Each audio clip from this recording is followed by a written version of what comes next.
इयत्ता 9वी विषय भूगोल प्रथम सत्र परीक्षा सराव पेपर उत्तरासह गुण 40 वेळ 2 तास। विद्यार्थी मित्रांनो, हा पेपर अवश्य पहा। हा पेपर केवळ सरावासाठी दिला आहे। दिलेला हा पेपर सुंदर हस्ताक्षरात फुलस्केप पेपरवर लिहा। व्हिडिओ आवडल्यास व्हिडिओला लाईक करा, शेअर करा आणि जर सबस्क्राईब केले नसेल तर सबस्क्राईब करा। प्रथम सत्र परीक्षा इयत्ता 9वी विषय भूगोल गुण 40 वेळ 2 तास। विद्यार्थी मित्रांनो, प्रश्नपत्रिकेच्या स्वरूपानुसार अभ्यास करा। हा पेपर केवळ सरावासाठी दिला आहे। प्रश्न क्रमांक 1, अचूक पर्याय निवडून विधाने पूर्ण करा। 1, सागर जलाची पाण्याची चव डॅश डॅश आहे। योग्य उत्तर आहे ब, खारट। प्रश्न क्रमांक 2, डॅश डॅश महासागर हा जगातील सर्वात मोठा जलसाठा आहे। योग्य उत्तर आहे अ, पॅसिफिक। प्रश्न क्रमांक 3, भारतात पडणारा पाऊस डॅश डॅश प्रकारचा आहे। योग्य उत्तर आहे क, प्रतिरोध। प्रश्न क्रमांक 4, खालीलपैकी डॅश डॅश हा वली पर्वत आहे। योग्य उत्तर आहे क, हिमालय। विद्यार्थी मित्रांनो, पूर्ण वाक्यात उत्तर लिहिण्याचा प्रयत्न करा। प्रश्न क्रमांक 2, योग्य जोड्या लावा। अ स्तंभ ब स्तंभ। 1, समघनी पद्धत, सममूल्य रेषांचा वापर। 2, भस्मीकरण, रासायनिक विदारण। 3, नदी, धबधबा। 4, प्रतिरोध पर्जन्य। ब, भारतातील मोसमी पाऊस। विद्यार्थी मित्रांनो, जोड्या ह्या समोरासमोर लिहिण्याचा प्रयत्न करा। प्रश्न क्रमांक 3, खालील प्रश्नांची एका वाक्यात उत्तरे लिहा। कोणतेही 4 गुण 4। प्रश्न क्रमांक 1, विदारण म्हणजे काय? खडक फुटणे, खडक कमकुवत होणे, खडकांचा भुगा होणे ही नैसर्गिक प्रक्रिया आहे। यास विदारण असे म्हणतात। प्रश्न क्रमांक 2, भूकंप मोजण्यासाठी कोणते यंत्र वापरतात? उत्तर, भूकंप मापन हे यंत्र वापरतात। प्रश्न क्रमांक 3, वारा कशास म्हणतात? उत्तर, हवेच्या हालचालीस वारा असे म्हणतात। प्रश्न क्रमांक 4, पावसाच्या कोणत्याही एका प्रकाराचे नाव लिहा।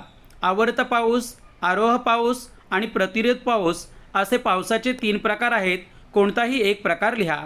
प्रश्न क्रमांक 5, भूजल पातळी कशास म्हणतात? भूपृष्ठाखाली साचलेल्या जलाच्या वरच्या पातळीला भूजल पातळी असे म्हणतात। प्रश्न क्रमांक 4 अ, जगाच्या नकाशा आराखड्यात माहिती भरा व सूची तयार करा। कोणतेही 4 गुण 4। विद्यार्थी मित्रांनो, आपल्याला कोरा नकाशा दिला जातो, त्यामध्ये दिलेली ठिकाणे भरणे अपेक्षित आहे। 1, आशिया खंड। 2, भारत देश। 3, अंटार्क्टिका खंड। 4, मध्य अटलांटिक भूकंप क्षेत्र। 5, माउंट किलिमांजारो आणि 6, ऑस्ट्रेलिया खंड। विद्यार्थी मित्रांनो, अशा प्रकारचा आपल्याला कोरा नकाशा दिला जातो आणि त्या कोऱ्या नकाशात आपल्याला ही सगळी ठिकाणं भरणे अपेक्षित आहे। पुढे आपल्याला नकाशा भरून दिलेला आहे, तो काळजीपूर्वक पहा। विद्यार्थी मित्रांनो, हा नकाशा असा भरून दिलेला आहे, तसाच नकाशा भरण्याचा सराव करा। इथे आपण पहिल्या क्रमांकाचं ठिकाण आहे आशिया खंड, ज्या आडव्या रेघांनी आपण दाखवलेला आहे। सांकेतिक चिन्ह व खूण यामध्ये सुद्धा तशीच आपण खूण केलेली आहे। दुसऱ्या क्रमांकाचं ठिकाण आहे भारत देश, जे आपण डार्क रंगाने दाखवलेला आहे। तिसऱ्या क्रमांकाचं ठिकाण आहे अंटार्क्टिका खंड, जे उभ्या आणि आडव्या रेषांनी आपण दाखवलेलं आहे। चौथ्या क्रमांकाचं ठिकाण आहे जे इथे आपण दाखवलेलं आहे मध्य अटलांटिक भूकंप क्षेत्र। 5व्या क्रमांकाचं ठिकाण आहे ते म्हणजे माउंट किलिमांजारो, जे आपण त्रिकोणाकृती दाखवलेलं आहे। आणि 6व्या क्रमांकाचं ठिकाण आहे ऑस्ट्रेलिया खंड, जे आपण इथे अशा प्रकारे दाखवलेलं आहे। विद्यार्थी मित्रांनो, सांकेतिक चिन्ह आणि खुणा तसेच प्रत्येक ठिकाणाला आपण क्रमांकसुद्धा देणं गरजेचं आहे। त्याचबरोबर तिथे आपण नावसुद्धा लिहिणे गरजेचे आहे। अशाच प्रकारे नकाशा भरण्याचा सराव करा, म्हणजे आपल्याला हमखास 4 गुण मिळतील। प्रश्न क्रमांक 4आ, खालील नकाशाचे वाचन करून उत्तरे लिहा। कोणतेही 4 गुण 4। विद्यार्थी मित्रांनो, कोणत्याही प्रकारचा असा नकाशा दिला जातो आणि त्यावर एकूण 5 प्रश्न दिले जातात। नकाशाचे निरीक्षण करून आपल्याला त्या प्रश्नांची उत्तरं लिहिणे अपेक्षित आहे। इथे आपण पहिला प्रश्न पाहूया। वरील नकाशा कोणत्या जिल्ह्याचा आहे? उत्तर, वरील नकाशा कोल्हापूर जिल्ह्याचा आहे। 2, जिल्ह्याच्या कोणत्या दिशेस पर्जन्यमान जास्त आहे? उत्तर आहे जिल्ह्याच्या पश्चिम दिशेस पर्जन्यमान जास्त आहे। 3, पर्जन्यमान कोणत्या दिशेने कमी होत जाते? तर इथे उत्तर लिहायचं आहे जिल्ह्याच्या पूर्व दिशेस पर्जन्यमान कमी होत जाते। प्रश्न क्रमांक 4, जिल्ह्यातील कमी पर्जन्याचा वर्ग कोणता? उत्तर आहे 600 किंवा 600पेक्षा कमी हा कमी पर्जन्याचा वर्ग आहे. त्यानंतर 5वा प्रश्न आहे, जिल्ह्यातील जास्त पर्जन्याचा वर्ग कोणता? इथे उत्तर आहे 2400पेक्षा जास्त हा जास्त पर्जन्याचा वर्ग आहे. विद्यार्थी मित्रांनो, इथे दिशासुद्धा माहिती असणे अपेक्षित आहे. योग्य उत्तर लिहिण्याचा सराव करा. प्रश्न क्रमांक 5, भौगोलिक कारणे लिहा. कोणतीही 2. 1. भारताच्या पूर्व किनाऱ्यापेक्षा पश्चिम किनाऱ्यावर जास्त मिठागरे आढळतात. 2. बॅरन बेटाचा आकार शंकूसारखा होत आहे. 3. रासायनिक विदारणात पाण्याची भूमिका महत्त्वाची ठरते. 4. मध्य अक्षवृत्तीय पट्ट्यांमध्ये सागर जलाच्या क्षारतेत वाढ झालेली दिसते.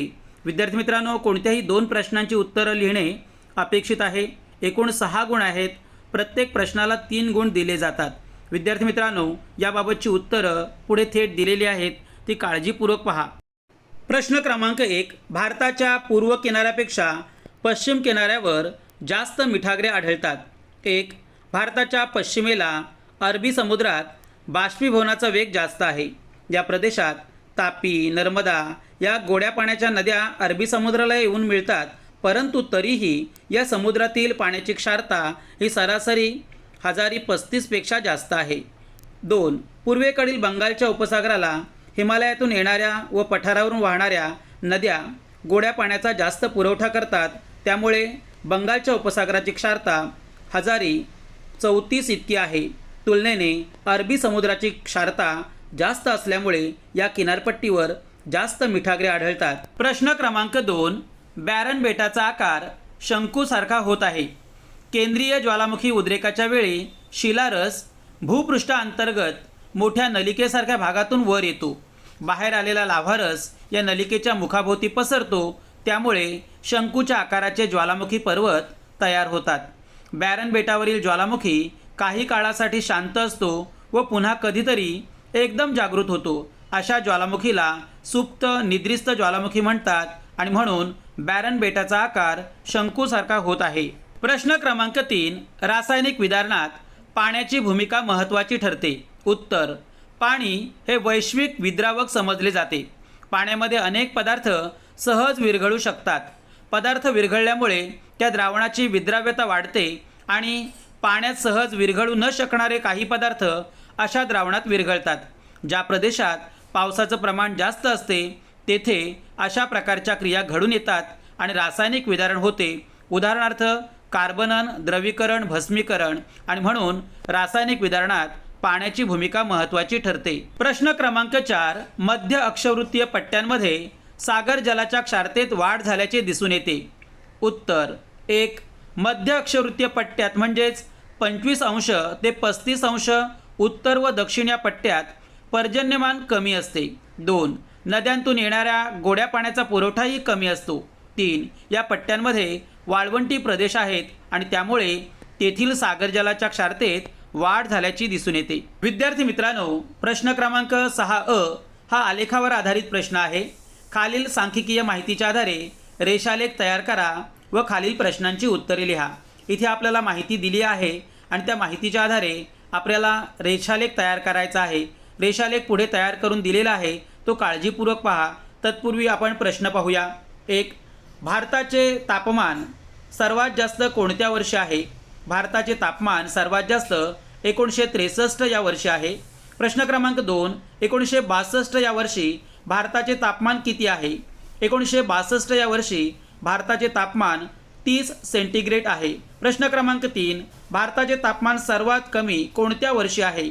उत्तर, 1960 या वर्षी भारताचे तापमान सर्वात कमी आहे. विद्यार्थी मित्रांनो, पुढे रेषालेख काढून दिलेला आहे, तो सुद्धा काळजीपूर्वक पहा आणि असाच रेषालेख काढण्याचा सराव करा. विद्यार्थी मित्रांनो, रेषालेख काढताना आपल्याला काही काळजी घ्यावी लागते.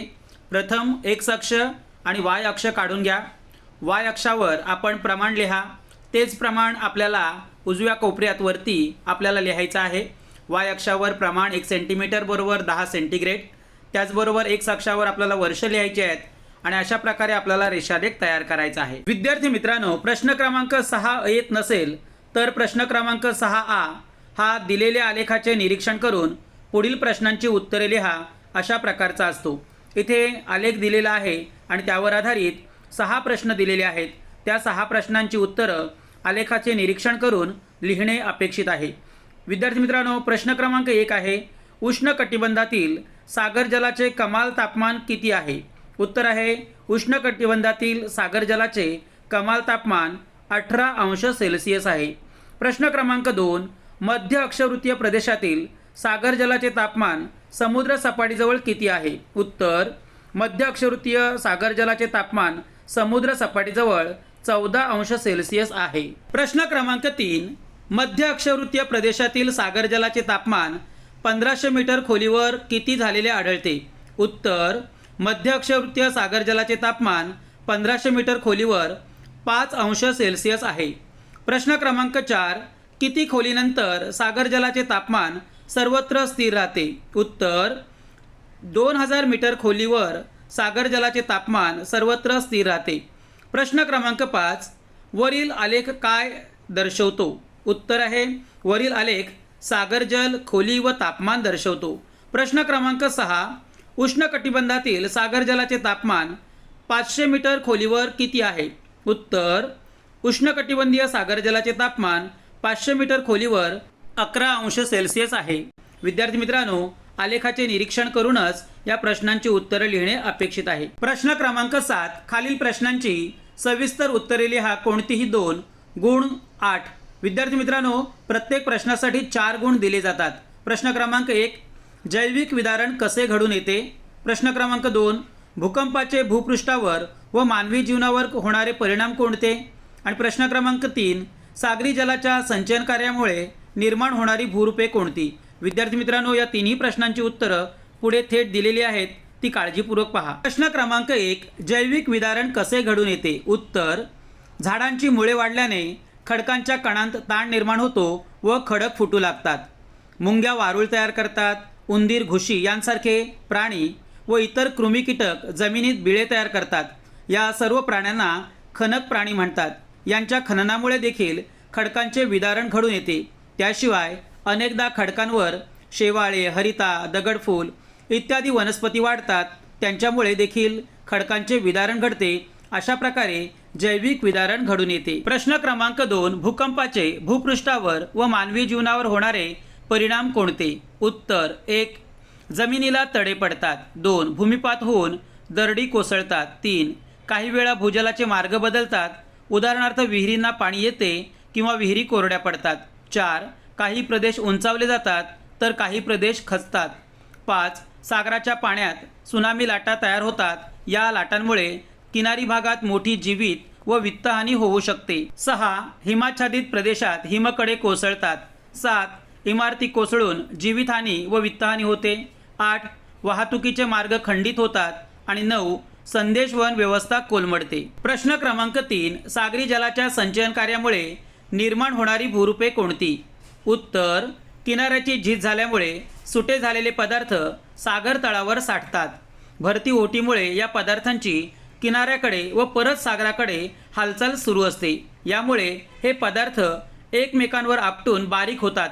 अशा पदार्थांचे संचयन लाटांचा प्रभाव कमी असलेल्या किनारी भागात होते। सागरी लाटांच्या संचयन कार्यातून पुळण, वाळूचा दांडा, खाजण इत्यादी भूरूपे तयार होतात।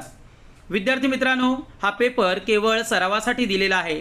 आपल्या या चॅनलवर इतर सर्व विषयांचे प्रथम सत्राचे पेपर दिलेले आहेत, ते सुद्धा काळजीपूर्वक पहा। असेच नवनवीन व्हिडिओ पाहण्यासाठी व्हिडिओला लाईक करा, शेअर करा आणि जर सबस्क्राईब केले नसेल तर सबस्क्राईब करा। धन्यवाद।